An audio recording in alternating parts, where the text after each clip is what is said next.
Le film débute avec une famille de 4 membres. Le père Ki-taek, sa femme Chung-suk, leur fille Ki-jung et leur fils Ki-woo.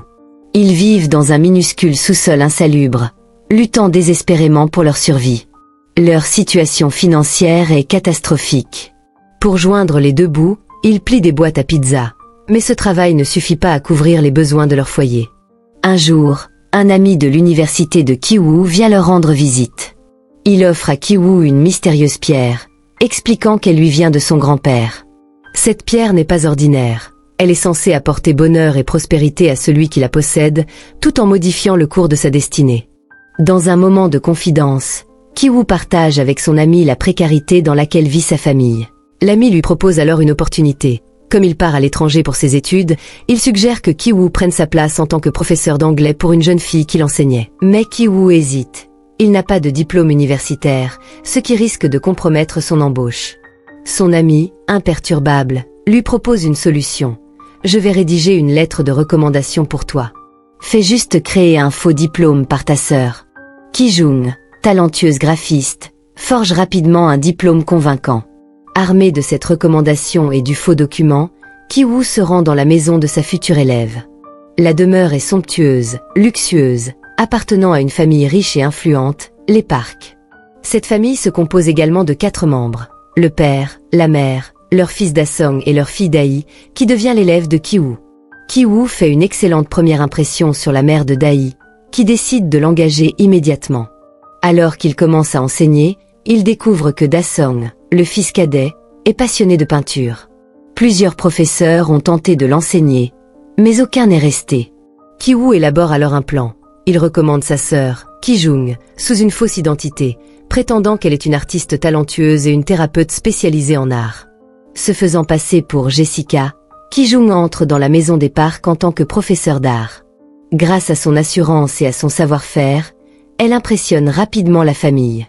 Cependant, leur ruse ne s'arrête pas là. Un soir, après un cours, le chauffeur de la famille dépose Jessica. C'est là qu'elle met en place une astuce sournoise. Elle laisse des indices qui sèment le doute dans l'esprit du père Park, le poussant à croire que son chauffeur a une relation inappropriée avec la nouvelle professeure d'art. Ce stratagème fonctionne. Le chauffeur est licencié, et Jessica en profite pour recommander son oncle, qui est en réalité son père, Ki-taek. Grâce à cette manipulation, Ki-taek est embauché comme chauffeur. Désormais, 3 membres de la famille qui travaillent chez les Park, tout en dissimulant soigneusement leurs liens familiaux. Ils agissent comme des étrangers les uns envers les autres, afin de ne pas éveiller les soupçons. Pendant ce temps, une romance naît doucement entre Ki-woo et Dae, rapprochant encore davantage les deux familles. Mais la famille qui a un autre plan, faire licencier l'employé de maison afin de faire embaucher leur mère, Chung-suk. Ce projet s'avère cependant bien plus difficile à réaliser. Ils élaborent alors une stratégie sournoise. La domestique est allergique à la peau de pêche. Ki-jung et Ki-woo répandent discrètement des particules de pêche autour d'elle, provoquant une crise allergique sévère. La domestique, malade, se rend à l'hôpital, où Ki-taek s'assure de suivre discrètement la suite des événements. La famille qui infiltre la maison des Park, leur ruse devenant de plus en plus audacieuse. Ki-woo prend une photo avec son téléphone, incluant par hasard la gouvernante dans le cadre.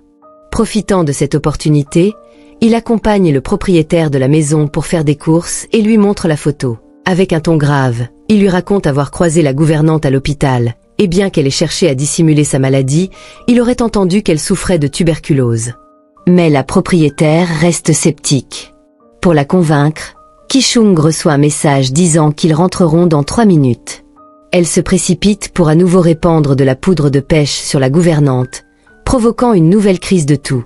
Lorsque la propriétaire arrive, elle surprend la gouvernante en train de jeter un mouchoir dans la poubelle. Le père de Ki-woo, jouant son rôle à la perfection, récupère le mouchoir et y verse du ketchup pour simuler du sang. Montrant la fausse preuve à la propriétaire, il finit par la persuader que la gouvernante est malade. Prise de panique, la propriétaire lui demande de ne rien dire à son mari, de peur qu'il ne s'emporte. Sans hésiter, elle congédie la gouvernante. Profitant de la situation, le père de Ki-woo recommande sa propre femme en tant que cuisinière. Peu après, elle est embauchée, et ainsi, les 4 membres de la famille travaillent maintenant pour les Park. Ils jouent leur rôle sous des noms fictifs, effaçant toute suspicion. Leur situation financière s'améliore considérablement, et ils profitent des repas copieux de la famille. Un jour, la famille Park décide d'aller pique-niquer pour l'anniversaire de Da-song, leur fils. Une fois la maison vide, la famille de Ki-woo célèbre en organisant une petite fête. Mais cette euphorie est brusquement interrompue par la sonnette. À leur grande surprise, c'est l'ancienne gouvernante qui se tient devant la porte. Elle prétend être revenue chercher des affaires oubliées. Chung-suk, méfiante mais polie, la laisse entrer. Mais après un long moment sans nouvelles, elle décide d'aller voir où elle se trouve.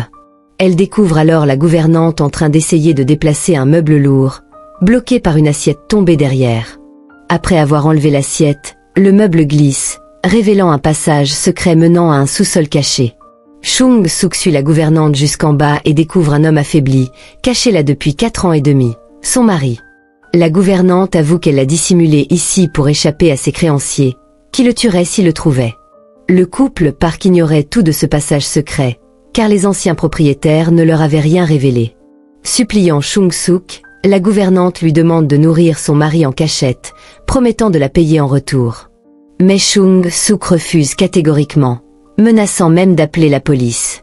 À ce moment-là, Ki-woo, son père et sa sœur, cachés dans l'escalier, assistent à la scène. Dans la précipitation, l'un d'eux perd l'équilibre, les faisant tous tomber et révélant leur présence. La gouvernante, comprenant leur stratagème, filme la scène où Ki-woo laisse échapper un commentaire compromettant « Mon père, mon pied ». La vidéo expose leur véritable lien familial et la façon dont ils ont infiltré la maison. Elle menace d'envoyer cette preuve à la famille Park, mais Chung-suk la supplie de ne pas le faire. La tension atteint son paroxysme lorsque la gouvernante et son mari prennent le dessus, obligeant la famille à se tenir debout, les mains levées. Ils filment la scène et la table du banquet pour immortaliser leur humiliation. Mais dans un ultime sursaut de désespoir, la famille de Ki-woo se lance dans une lutte désespérée pour récupérer le téléphone et effacer la vidéo. Alors que la bataille fait rage, le téléphone sonne soudainement. Chung-suk décroche. C'est la propriétaire, annonçant que leur sortie est annulée à cause d'une pluie torrentielle et qu'ils seront de retour dans 8 minutes. Elle demande à Chung-suk de préparer à manger immédiatement. La panique s'installe. Ils ont 8 minutes pour tout remettre en ordre. Pendant l'appel, la famille immobilise le couple caché en leur couvrant la bouche, dans une course effrénée contre le temps. Après cela, ils laissent le mari et la femme dans le sous-sol, les attachant, puis commencent à nettoyer la maison. La famille rentre chez elle exactement 8 minutes plus tard. La maison est propre. La famille Park ne peut pas imaginer ce qui s'est passé avant leur arrivée. Ils se cachent tous. En prenant de la nourriture, la propriétaire raconte à Chung-suk que son fils s'est réveillé une nuit d'anniversaire. Il avait vu un fantôme. Mais ce n'était pas un fantôme, c'était le mari de la bonne. Mais ils l'ont pris pour un fantôme. Il pleut, leur fils Da-song insiste pour dormir dehors cette nuit-là et campe.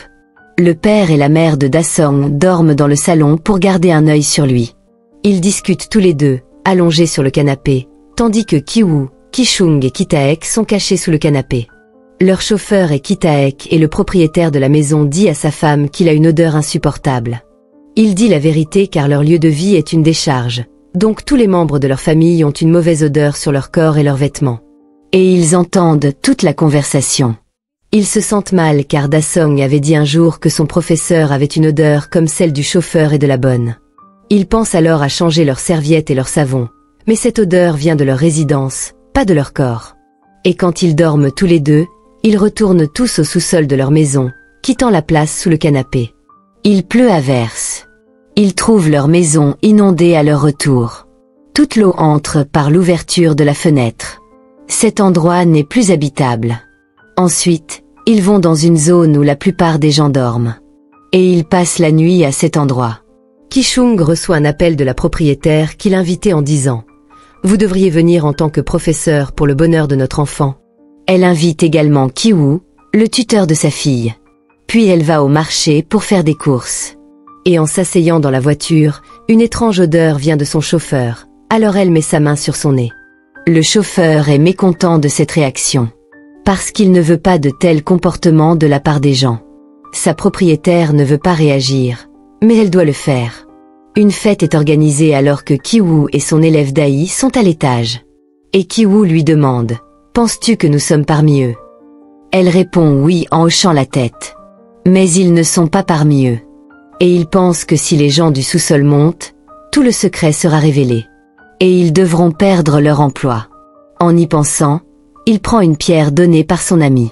En prenant cette pierre, il descend au sous-sol, à l'endroit où se trouvent la bonne et son mari. La bonne est morte la veille. Parce que lorsqu'il les emmenait au sous-sol, elle a essayé de monter à l'étage. En réponse, Chung-suk lui a donné un coup de pied. Elle est tombée et est morte. Les 4 membres de la famille ne sont pas au courant. Kiwoo arrive au sous-sol, la pierre à la main. La pierre lui échappe, mais il la ramasse furtivement. Il est venu ici avec l'intention de les tuer tous les deux, pour que leur secret ne soit jamais révélé. Parce qu'il peut prendre n'importe quel risque pour la sécurité de sa vie. Il avance progressivement. Le mari de la bonne, maintenant libre, traîne Kiwoo, enroule une corde autour de son cou et l'attache à un endroit. Et il soulève la même pierre et est sur le point de frapper Kiwoo avec, mais ne le fait pas. Il s'enfuit de là mais tombe du sous-sol, et en revenant, il le blesse gravement. Il arrive à la fête et voit Ki-chung qui se dirige vers Da-song avec un gâteau.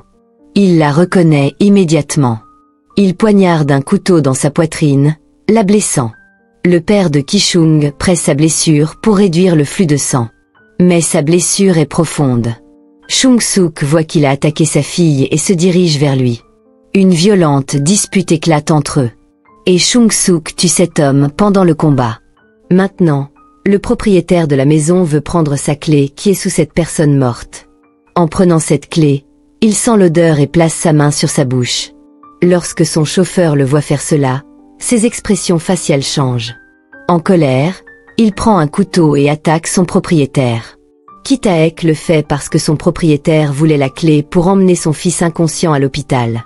D'un autre côté, sa propre fille est en train de mourir, mais personne ne s'en soucie. Ki-taek regarde son propriétaire, abasourdi. Il se met en colère parce que si ce dernier place sa main sur son nez en prenant la clé du mari de l'ancienne bonne, c'est parce que son corps sent aussi mauvais que celui de cette personne, et il s'associe à elle. Il réalise maintenant que ces gens les méprisent. Il attaque son propriétaire à cause de cette étroitesse d'esprit. Ensuite, le chauffeur disparaît. Ki-chung n'est plus, mais Kiwoo est rétabli, bien qu'il souffre de troubles mentaux. Ensuite, cette mère et ce fils sont condamnés pour tromperie, fraude et complot. Mais le tribunal les libère sans peine, se contentant de donner des instructions. Les Park vendent leur maison à une famille allemande.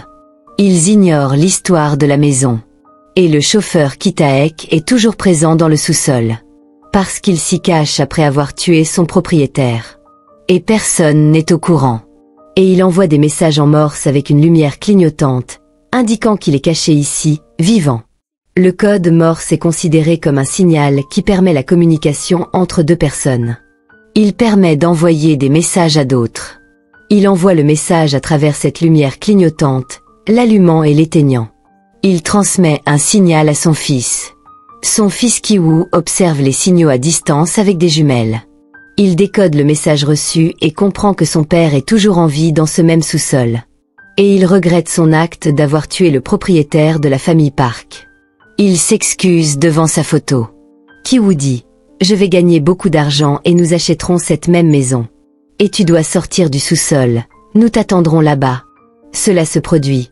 Kiwoo achète cette maison et Ki-taek sort du sous-sol sans crainte. Il retrouve sa famille. Mais c'est son imagination qui va au-delà de la réalité.